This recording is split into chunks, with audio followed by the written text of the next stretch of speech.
नमस्कार, मैं हूं अनुराधा प्रसाद। अक्सर कहा जाता है कि एक अकेला आदमी किसी देश या दुनिया का क्या बिगाड़ सकता है, उसके एक्शन से इतनी बड़ी दुनिया में कितनों पर फर्क पड़ेगा।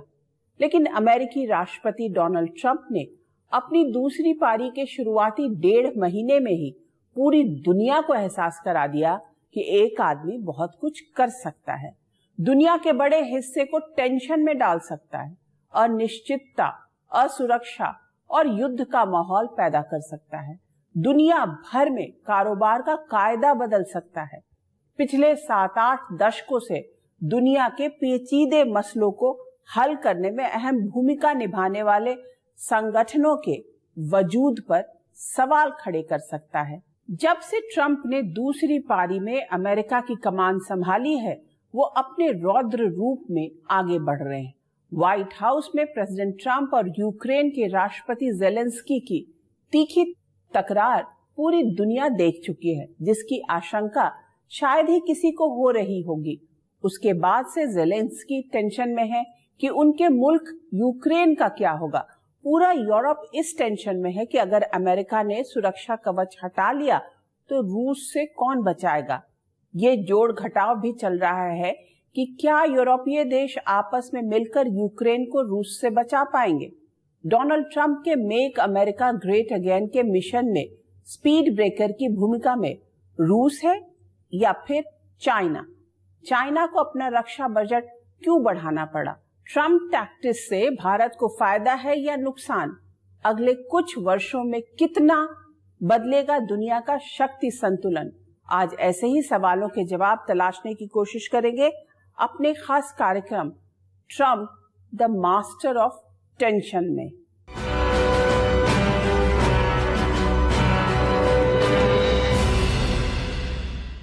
अमेरिका में टेंशन इस कदर है कि राष्ट्रपति ट्रंप के सामने ही उनके करीबी भी लड़ने भिड़ने को तैयार हैं। न्यूयॉर्क टाइम्स की रिपोर्ट के मुताबिक कैबिनेट मीटिंग में जमकर बवाल हुआ। अमेरिकी विदेश मंत्री मार्को रूबियो और डीओईजी के कर्ता धर्ता एलन मस्क के बीच कर्मचारियों की छटनी के मुद्दे पर जमकर बहस हुई। एलन मस्क ने रूबियो पर आरोप लगाया कि उन्होंने अब तक किसी को भी हटाया नहीं है और छटनी का विरोध कर रहे हैं।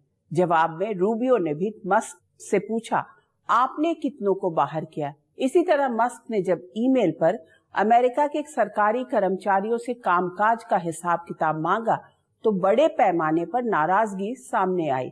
व्हाइट हाउस में राष्ट्रपति ट्रंप और यूक्रेन के राष्ट्रपति ज़ेलेंस्की के बीच तीखी बहस पूरी दुनिया देख चुकी है। टैरिफ को लेकर ट्रंप की नीतियों से पूरी दुनिया में अलग तरह का टेंशन है। अब उन्होंने दावा किया है कि भारत, चीन, यूरोपीय यूनियन समेत कई देश टैरिफ दरों को कम करने के लिए तैयार हो गए हैं। अपनी दूसरी पारी में ट्रंप टेंशन का दूसरा नाम हो चुके हैं।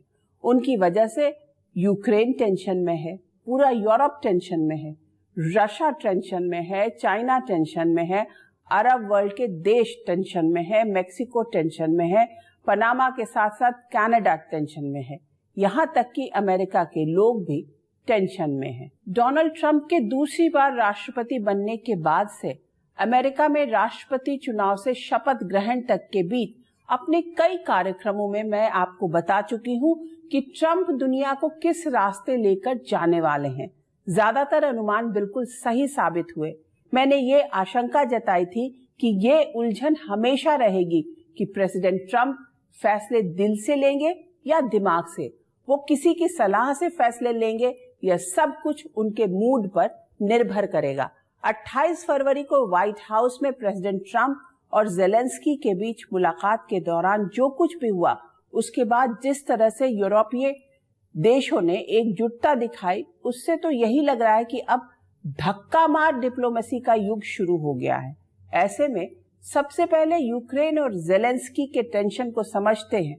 भले ही यूरोपीय यूनियन के बड़े बड़े नेता यूक्रेन के साथ खड़े होने की बात जोर शोर से कर रहे हैं, पर राष्ट्रपति ज़ेलेंस्की भी अच्छी तरह जानते हैं कि सभी यूरोपीय देश मिलकर भी उनके देश को रूसी आक्रमण से बचाने की स्थिति में नहीं है। अमेरिका की ओर से मदद रोके जाने के बाद यूक्रेन के एनर्जी इंफ्रास्ट्रक्चर पर रूस ने सबसे बड़ा हमला किया। ऐसे में ज़ेलेंस्की के पास अब अधिक विकल्प नहीं बचे हैं।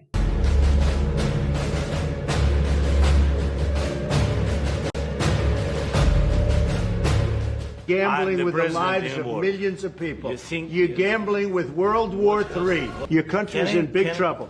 Can I Wait a answer? minute. No. Can You've done a lot of talking. Your country is in big trouble. I know. You're not winning. I know. You're not winning this. I. You have a damn good chance of we coming are out staying, okay because of Mr. us. President, we are staying in our country, staying strong from the very beginning of the war. We've been alone, and we are thankful. I said thanks You haven't in been this alone. cabinet, You and haven't not been only alone. in this cabinet. We gave you, through I this said stupid president, $350 billion.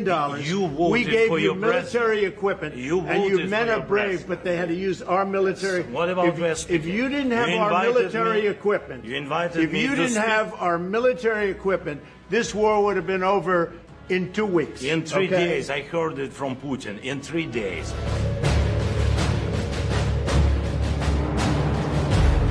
But you will feel it in the future. God bless. You don't know that. God bless. हफ्ते भर पहले white house के Oval office में जिस तरह से राष्ट्रपति Trump और यूक्रेन के राष्ट्रपति ज़ेलेंस्की के बीच तीखी बहस हुई, इस तस्वीर के जरिए आने वाले दिनों में कूटनीतिक रिश्तों और तनावपूर्ण माहौल के संकेत मिल रहे हैं। We're going to feel very You will good. feel influence. We're going to feel very I'm good and telling very you, strong. You will feel influence. Trump इतने खफा हुए कि यूक्रेन को दी जाने वाली हर तरह की मदद रोक दी। यहां तक कि यूक्रेन के सरहद के करीब पहुंचे ट्रकों को भी वापस मोड़ दिया गया। राष्ट्रपति ट्रंप चाहते हैं कि रूस और यूक्रेन के बीच जंग खत्म हो। उसको प्राप्त करने के लिए उन्होंने दबाव लगाया है, पर दबाव अभी तक एक तरफा ही है। अभी तक दबाव जो है केवल यूक्रेन पर पड़ा है। ये उन्होंने साफ कह दिया, ये उन्होंने कहा है, और उनके जो डिफेंस सेक्रेटरी हैं उन्होंने कहा है कि नंबर 1, एक तो यूक्रेन को नेटो की सदस्यता कभी नहीं मिलेगी। दूसरा यह है कि हो सकता है कि यूक्रेन को जो है अपनी जो इलाके रशिया ने कब्जा किए हैं उनमें वो पूरे वापस नहीं होंगे।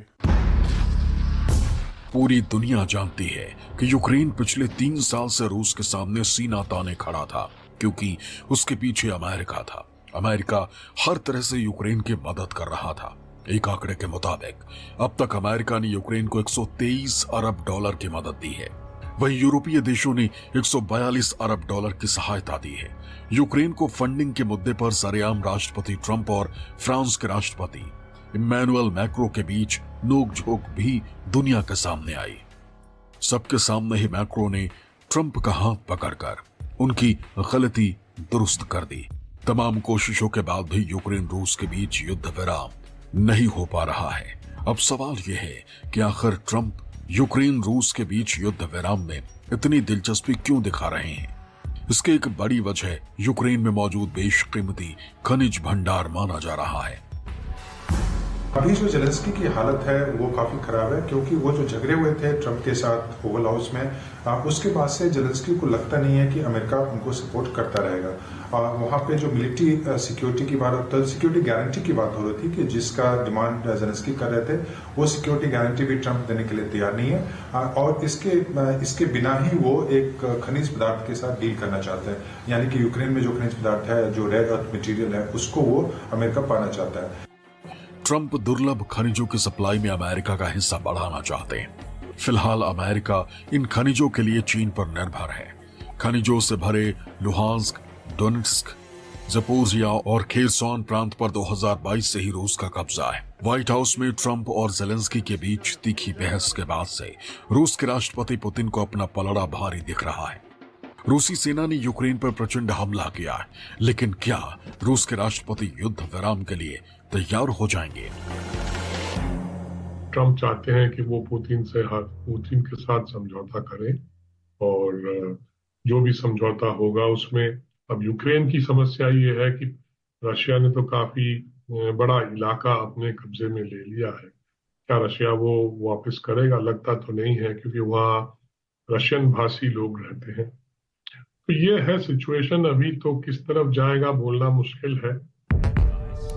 यूक्रेन के राष्ट्रपति ज़ेलेंस्की चाहते हैं कि युद्ध विराम से पहले उनके मुल्क की सुरक्षा की गारंटी ली जाए।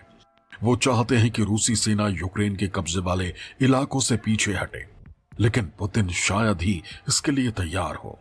ऐसे में एक तस्वीर ये भी बन सकती है कि युद्ध के बीच ही यूक्रेन में तख्ता पलट हो जाए और नई सरकार से अमेरिका अपनी शर्तों पर डील करे। कॉमेडियन से यूक्रेन की राष्ट्रपति की कुर्सी तक पहुंचे ज़ेलेंस्की पिछले 3 साल से रूस से युद्ध लड़ रहे हैं। जब रूस और यूक्रेन के बीच लड़ाई छिड़ी थी, तब जो बाइडेन अमेरिका के राष्ट्रपति थे। उन्होंने रूस को आक्रमणकारी कहा। युद्ध में यूक्रेन की हर तरह से मदद की। यूरोपीय देशों ने भी यूक्रेन की हर तरह से मदद की। पर अब बाइडेन की जगह ट्रंप राष्ट्रपति हैं, जिनकी रूस के राष्ट्रपति पुतिन के साथ बेहतर केमिस्ट्री है। अब तक शांति समझौते को लेकर रूस का समर्थन कर रहे ट्रंप ने अब रूस पर भी प्रतिबंध लगाने की बात कही है। अगले हफ्ते अमेरिका और यूक्रेन का सऊदी अरब के रियाद में बातचीत की टेबल पर बैठना तय माना जा रहा है। प्रेसिडेंट ज़ेलेंस्की का सऊदी अरब दौरा लॉक हो चुका है, जहां उनकी मुलाकात क्राउन प्रिंस मोहम्मद बिन सलमान से होनी है। दरअसल अमेरिका की नजर यूक्रेन की धरती में छिपे बेशकीमती खनिजों पर है। फिलहाल यूक्रेन के बेशकीमती खनिजों के खजाने वाले क्षेत्रों में से कुछ पर रशिया का कब्जा है। रूस अपने कब्जे वाले इलाके को छोड़ने के लिए तैयार नहीं है। यूक्रेन के राष्ट्रपति ज़ेलेंस्की भी बिना सुरक्षा गारंटी के किसी शांति समझौते के लिए तैयार नहीं है। ऐसे में भड़के ट्रंप यूक्रेन को मिलने वाली हर तरह की अमेरिकी मदद को बंद करने का ऐलान कर चुके हैं। यूरोप की बड़ी शक्तियां यूक्रेन के साथ खड़े होने का दावा तो कर रही हैं, पर सवाल ये है कि बिना अमेरिकी मदद के यूक्रेन कितने दिनों तक रूस के सामने टिक पाएगा। यूरोप के दूसरे देशों को भी डर सता रहा है कि यूक्रेन के बाद अगला नंबर कहीं उनका तो नहीं। ऐसे में यूरोपीय देशों की ब्रसल्स में डिफेंस समिट का आयोजन हुआ, जिसमें यूक्रेन के साथ मजबूती के साथ खड़ा रहने के साथ साथ यूरोप के लिए साझा सुरक्षा तंत्र तैयार करने पर भी मंथन हुआ।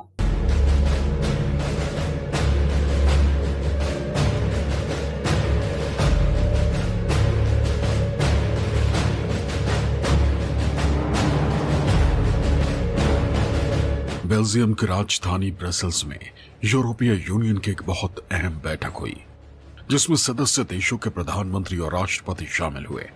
तय हुआ कि यूक्रेन के साथ मजबूती से यूरोप खड़ा रहेगा। रूस से लड़ रहे यूक्रेन को हर तरह से मदद देने पर सहमति बनी, लेकिन इस जुटान में सबसे बड़ा सवाल यही रहा कि यूरोप की सुरक्षा कैसे होगी।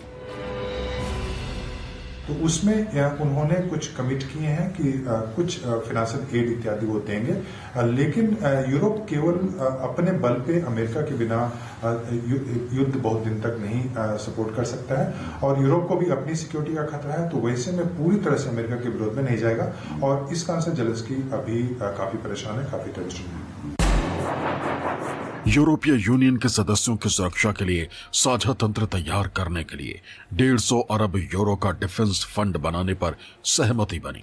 इसमें रक्षा उद्योग में भारी निवेश, बड़े स्तर पर हथियारों की खरीद, ईयू के वित्तीय नियमों को रोककर सैन्य खर्च बढ़ाना, सेमीकंडक्टर का उत्पादन और एआई के क्षेत्र में निवेश जैसे कदम शामिल हैं। यूरोप की अपनी सुरक्षा को लेकर टेंशन की 3 बड़ी वजह हैं। पहली, अमेरिका में सत्ता परिवर्तन के साथ ही यूक्रेन पर यू टर्न। दूसरी, राष्ट्रपति ट्रंप की नेटो से बाहर निकलने की धमकी। तीसरी, ट्रंप का कहना कि यूरोप अपनी सुरक्षा का इंतजाम खुद करे।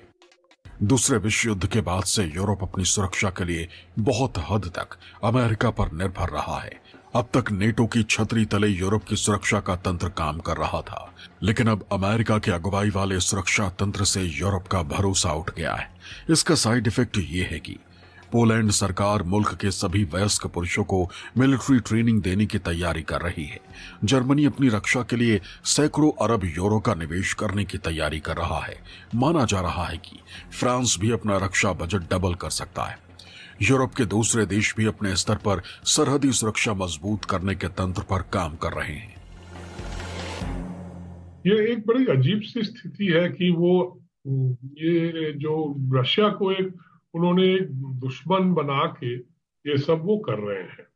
ठीक है, रशिया ने कब्जा किया है यूक्रेन पे, उन्होंने लड़ाई छेड़ी थी, पर उसकी भी तो एक वजह थी ना, क्योंकि रशिया ने बोला था नेटो को आप यूक्रेन तक मत लाइए, पर वो माने नहीं। उन्होंने पहले मान गए थे, फिर वो मुकर गए। अब रशिया को धोखा भी दिया उन्होंने इस बारे में। ये बहुत सारी हिस्ट्री है इसमें। यूरोपीय संघ के सभी 27 सदस्य देशों में सिर्फ फ्रांस के पास ही परमाणु हथियार है। फ्रांस के राष्ट्रपति मैक्रो अपने परमाणु हथियारों को यूरोपीय संघ की सुरक्षा में तैनात करने की बात कह चुके हैं। हालांकि ये भी कह चुके हैं कि परमाणु हथियारों का कंट्रोल सिर्फ फ्रांस के राष्ट्रपति के हाथों में ही रहेगा। पोलैंड के पीएम टुस्क ने फ्रांस के परमाणु हथियारों को यूरोपीय संघ की सुरक्षा छतरी के तौर पर इस्तेमाल वाले प्रस्ताव का समर्थन किया है। वहीं रूस के विदेश मंत्री सेर्गेई लावरोव ने यूरोपीय संघ के नेताओं की चिंताओं और नजरिए को खारिज किया है। यूरोपीय देशों को सबसे अधिक अपनी सरहदों की सुरक्षा के साथ साथ रूस के आक्रमण का डर सता रहा है। कभी कम्युनिस्ट यूएसएसआर के आक्रमण से बचाने के लिए नेटो का संगठन हुआ था, जिसकी छतरी चले 32 सदस्य देश हैं। अब ट्रंप को नेटो में $1 भी लगाना फिजूल खर्ची लग रहा है। अमेरिका के रक्षा मंत्री पीट हेगसेथ का कहना है कि नाटो सदस्यों को रक्षा के लिए खर्चा बढ़ाना होगा। साल 2025 में नाटो का बजट 3.8 बिलियन पाउंड होने का अनुमान है। 2024 में नाटो के बजट में 15.8% योगदान अमेरिका ने दिया। अमेरिका जितना ही बोझ जर्मनी ने भी उठाया। नाटो फंड में 11% का योगदान यूनाइटेड किंगडम ने दिया, फ्रांस ने 10.2%, तो इटली ने 8.5% का खर्च उठाया।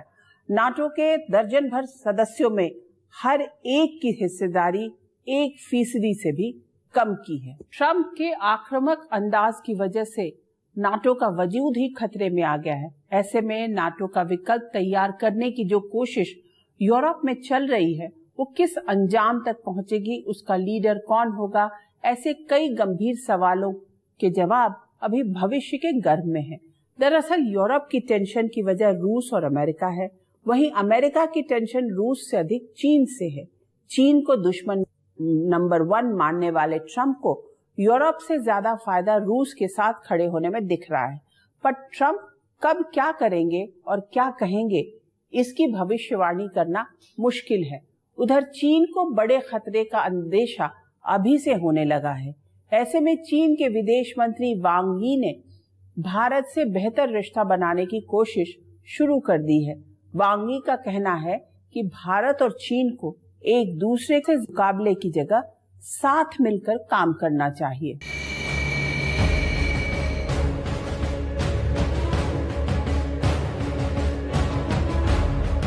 अमेरिका के राष्ट्रपति डोनाल्ड ट्रंप, रूस के राष्ट्रपति व्लादिमीर पुतिन और चीन के राष्ट्रपति शी जिनपिंग नई विश्व व्यवस्था में त्रिमूर्ति की भूमिका में हैं। दुनिया के सबसे ताकतवर आर्मी की लिस्ट में भी पहले नंबर पर अमेरिका, दूसरे नंबर पर रूस और तीसरे नंबर पर चीन है। वहीं दुनिया की बड़ी अर्थव्यवस्थाओं में पहले नंबर पर अमेरिका, दूसरे नंबर पर चीन है, लेकिन रूस टॉप 10 में ही नहीं है। ऐसे में राष्ट्रपति ट्रंप अच्छी तरह जानते हैं कि अमेरिका को सही मायनों में चुनौती चीन से है, न कि रूस से। ऐसे में राष्ट्रपति ट्रंप चाइना को रोकने की रणनीति पर आगे बढ़ते दिख सकते हैं। अभी जो राजनीति चल रही है उसमें एक जो आप अगर ऊपर से देखेंगे तो आपको लगेगा कि शायद ट्रंप यह कोशिश कर रहे हैं कि वो रूस और चीन में एक तरह से एक उसको अलग करने की कोशिश हो। लेकिन अगर अंदर जाके देखेंगे तो मुझे नहीं लगता है कि उनकी नीति यह है कि रूस और चीन को तोड़ा जाए, जो उन दोनों में काफी कॉपरेशन है रूस और चीन में, आप जानते हैं। तो वैसे में मुझे नहीं लगता है कि चीन को घेरने की कोशिश है। मुझे लगता है कि चीन से ट्रंप की डील करने की कोशिश हो रही है। समंदर में चीन को घेरने के लिए पहले ही अमेरिका की अगुवाई में क्वाड की छतरी तनी है, जिनके सदस्य देशों में अमेरिका, ऑस्ट्रेलिया, भारत और जापान है। इस साल सितंबर में दिल्ली में क्वाड समिट होना है। इसमें शामिल होने के लिए राष्ट्रपति ट्रंप का दिल्ली आना तय माना जा रहा है। चाइना क्वाड को अपने खिलाफ अमेरिका के लामबंदी की तरह देखता रहा है। शायद यही वजह है कि चाइना के विदेश मंत्री वांग ई ने बिना किसी लाग लपेट के नई कूटनीति शुरू कर दी। 2025 में चीन और भारत के बीच राजनयिक संबंधों की 75वीं वर्षगांठ है। चीन पिछले अनुभवों को समेटने, आगे का रास्ता बनाने और चीन भारत संबंधों को स्वस्थ और स्थिर विकास के रास्ते पर आगे बढ़ाने के लिए भारत के साथ काम करने के लिए तैयार है। चाइना तो काफी एनकरेजिंग बता रहा है कि हम आप जो हमारे जो बॉर्डर के जो मसले हैं उसको अलग रख के हम हमारे साथ हाथ मिलाइए, इस तरह की बातें भी वो कर रहे हैं, यानी इंडिया को अपनी तरफ खींचने की कोशिश कर रहे हैं। तो ये सारी चीजें अभी हो रही हैं। अब इसमें किस तरह का फाइनली माहौल बनेगा वो अभी कहना मतलब थोड़ा सा जल्दबाजी हो जाएगी। बीजिंग में बैठे चीन के हुक्मरान अच्छी तरह समझ रहे हैं कि बदले समीकरणों में अमेरिका किस तरह से कम्युनिस्ट चाइना को घेरने के प्लान पर काम कर रहा है। ऐसे में माना यह भी जा रहा है कि ताइवान को आगे कर अमेरिका चीन पर दबाव बना सकता है। ऐसे में चाइना भविष्य के उन समीकरणों पर भी गुणा भाग कर रहा है कि कल की तारीख में अगर उसके पुराने दोस्त इधर उधर हुए तो क्या करेगा। चाइना ने नेचुरली अब अपने जो तैयारी है डिफेंस की वो भी बढ़ा दी है, बजट भी बढ़ा दी है। अब ऐसा है कि इस तरह के माहौल में चाइना भी मौका ढूंढेगा कि वो ताइवान को अपने कब्जे में किस तरह से ले ले। मुश्किल तो लगता है क्योंकि ताइवान की तैयारी भी है, उधर ट्रंप ताइवान को और हथियार देने के लिए भी तैयार है। और इस तरह के माहौल में भारत का जो रुख होगा वो नेचुरली एक बैलेंसिंग रुख होगा। चौतरफा खतरे की आहट महसूस करते हुए चाइना तेजी से अपनी सेना को मजबूत और अत्याधुनिक बनाने में जुटा है। चीन ने हाल ही में अपने रक्षा बजट में बढ़ोतरी की। समंदर में ताकत बढ़ाने के लिए नया एयरक्राफ्ट कैरियर विकसित करने के सैटेलाइट सबूत सामने आ चुके हैं। चाइना पारंपरिक युद्ध से लेकर सैटेलाइट युद्ध तक के लिए अपनी सेना मजबूत कर रहा है, जिससे युद्ध की स्थिति में हर मोर्चे पर दुश्मन को मात दी जा सके। डोनाल्ड ट्रंप की दूसरी पारी में चाइना के राष्ट्रपति शी जिनपिंग भी टेंशन में हैं। वो अच्छी तरह जानते हैं कि प्रेसिडेंट ट्रंप कभी भी और कोई भी फैसला ले सकते हैं। ऐसे में जिनपिंग ने रक्षा बजट में 7% से अधिक की बढ़ोतरी की है। चाइना समंदर में अपनी ताकत बढ़ाने के लिए चौथा एयरक्राफ्ट कैरियर तैयार करने में लगा हुआ है।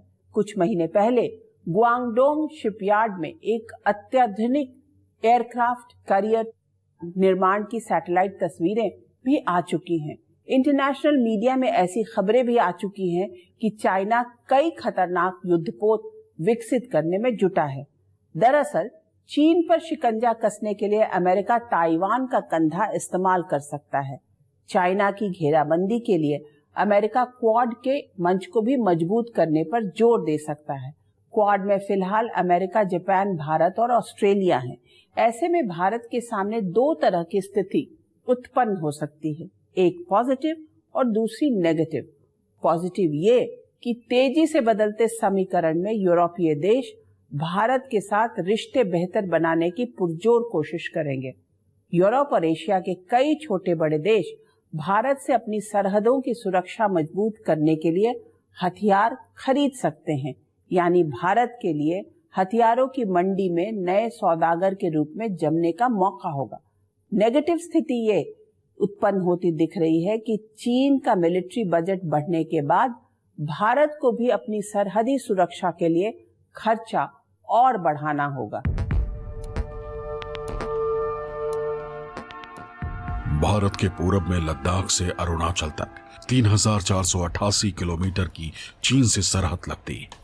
लाइन ऑफ एक्चुअल कंट्रोल पर चीन की समय समय पर खुराफात किसी से छिपी नहीं है। ऐसे में चीन ने अपने रक्षा बजट में 7% से अधिक की बढ़ोतरी की है। मौजूदा समय में चीन का रक्षा बजट भारत के रक्षा बजट से 3 गुना अधिक है। ऐसे में सरहद की चुनौतियों को देखते हुए भारत को भी सैन्य साजो सामान पर खर्च बढ़ाना होगा।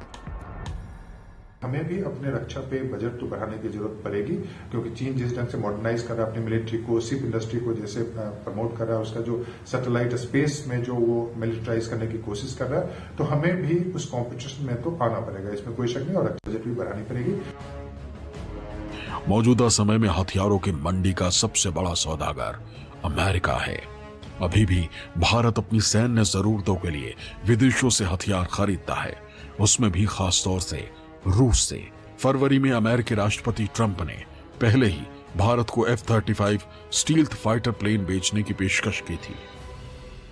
डिफेंस में टेक्नोलॉजी बहुत इंपॉर्टेंट होता है, और हमारे पास बहुत सारी, जैसे एयरक्राफ्ट की बात करूं या फिर जो दूसरी टेक्नोलॉजी मिसाइल इत्यादि में जो जरूरत होती है, कई सारी टेक्नोलॉजीज हैं जो हमारे पास अभी नहीं है। तो हम उम्मीद कर रहे थे कि शायद अमेरिका के साथ वो डील कर पाए। हमने अमेरिका भी जो F-35 की बात भी हुई थी, ट्रंप ने बोला कि हम F-35 भारत को देने के लिए तैयार है, लेकिन क्या भारत केवल F-35 कर देगा? क्योंकि अगर वो टेक्नोलॉजी यहाँ पे नहीं देते हैं, यहाँ पे इंडस्ट्री सेटअप करने की बात नहीं करते हैं, तो हम एक खरीदार के रूप में रह जाएंगे, और वैसे में मुझे नहीं लगता है कि स्ट्रेटेजिक डील इस ढंग का अमेरिका के साथ करना उचित होगा। इसी शुक्रवार को भारत में एक प्राइवेट न्यूज चैनल को दिए इंटरव्यू में अमेरिका के वाणिज्य मंत्री हॉवर्ड लेटनिक ने कहा कि भारत डिफेंस की चीजें रूस से खरीदता है, हम इसे रोकना चाहते हैं। भारत ब्रिक्स का सदस्य है, ये देश डॉलर को टक्कर देने के लिए अपनी मुद्रा बना रहे हैं। ये बातें दोनों देशों के रिश्तों को मजबूत नहीं बनाएंगी। हम चाहते हैं कि ये सब रुके और व्यापार बढ़े, मजबूत रिश्ता बने। दूसरी ओर भारत के रक्षा मंत्रालय ने T-72 टैंकों के लिए 1000 HP इंजन की खरीद के लिए रूस की रोसोबोरोन एक्सपोर्ट के साथ $248 मिलियन के करार पर हस्ताक्षर किए। यानी भारत किसी के दबाव या प्रभाव में कोई डील नहीं करेगा। भारत हर डिफेंस डील में टेक्नोलॉजी ट्रांसफर भी चाहता है। पिछले कुछ वर्षों में भारतीय हथियारों की मांग बढ़ी है। एक आंकड़े के मुताबिक साल 2023-24 में 21,083 करोड़ रुपए के हथियारों का निर्यात किया, जो 2022-23 में 15,920 करोड़ रुपए रहा। ऐसे में एशिया और यूरोप के छोटे बड़े देश अपनी सरहदी सुरक्षा के लिए मेड इन इंडिया हथियारों पर भरोसा जता सकते हैं, जिसमें टॉप पर ब्रह्मोस मिसाइल और तेजस लड़ाकू विमान दिख सकते हैं। ऐसे में ट्रंप प्रशासन 2.0 में भारत अपने लिए चुनौतियों के साथ नई संभावनाएं भी देख रहा है। फिलहाल प्रेसिडेंट ट्रंप के फैसलों में दो तरह का ट्रेंड साफ साफ महसूस किया जा सकता है। पहला, वो बाइडेन प्रशासन के हर उस फैसले को पलट रहे हैं जिसे पिछली सरकार की उपलब्धि माना जा रहा था। ऐसा करके ट्रंप एक तरह से बाइडेन को निकम्मा और नाकारा साबित करने में लगे हैं। दूसरा, अमेरिका फर्स्ट और make America great again mission के लिए वो दोस्त तलाश रहे हैं। मतलब दूसरे विश्व युद्ध के बाद बने नियम कायदों को छोड़ने में उन्हें कोई हिचक नहीं है। इतना ही नहीं, अमेरिका की जरूरतों के हिसाब से ट्रंप नए गठबंधन की स्क्रिप्ट पर काम कर रहे हैं। ट्रंप अच्छी तरह जानते हैं कि बिना भारत को साथ लिए चाइना को कंट्रोल में करना नामुमकिन है, लेकिन वो ये भी अच्छी तरह जानते हैं कि भारत की कूटनीति दबाव और प्रभाव से हमेशा आजाद रही है और रहेगी भी। ऐसे में ट्रंप प्रशासन किसी भी कीमत पर भारत को नाराज करने का जोखिम नहीं उठाना चाहेगा। ब्रिटेन की इंटेलिजेंस सर्विस MI6 के पूर्व प्रमुख सर एलेक्स यंगर की दलील है कि दुनिया एक ऐसे मोड़ पर खड़ी है जहां अंतर्राष्ट्रीय संबंध नियमों से नहीं आंके जाएंगे। दुनिया डिप्लोमेसी और विदेश नीति के एक नए युग में प्रवेश कर रही है, जिसमें ताकतवर मुल्क और उनके हिसाब से बनी रणनीति का बोलबाला होगा। यही डोनाल्ड ट्रंप सोचते हैं, व्लादिमीर पुतिन भी और शी जिनपिंग भी। यूक्रेन युद्ध के बाद भले ही रूस और चीन करीब आए हों, लेकिन पुतिन ये भी समझ रहे हैं कि मौजूदा विश्व व्यवस्था में रूस को अमेरिका से अधिक खतरा चीन से है। कूटनीति भी अजीब चीज है, इसमें दोस्त और दुश्मन का पता ही नहीं चलता। कब दोस्त दुश्मन बन जाता है और दुश्मन दोस्त, पता ही नहीं चलता। फिलहाल दुनिया भर में शक्ति संतुलन बैठाने की स्क्रिप्ट पर काम चल रहा है, जिसमें रिश्तों को नए तरह से परिभाषित करने का काम हो रहा है। आज के इस एपिसोड में बस इतना ही। अगले एपिसोड में बात करेंगे ट्रंप की टैरिफ टैक्टिक्स की। तब तक के लिए मुझे दीजिए इजाजत। निष्पक्ष खबरों के लिए आप देखते रहिए न्यूज़ 24। नमस्कार।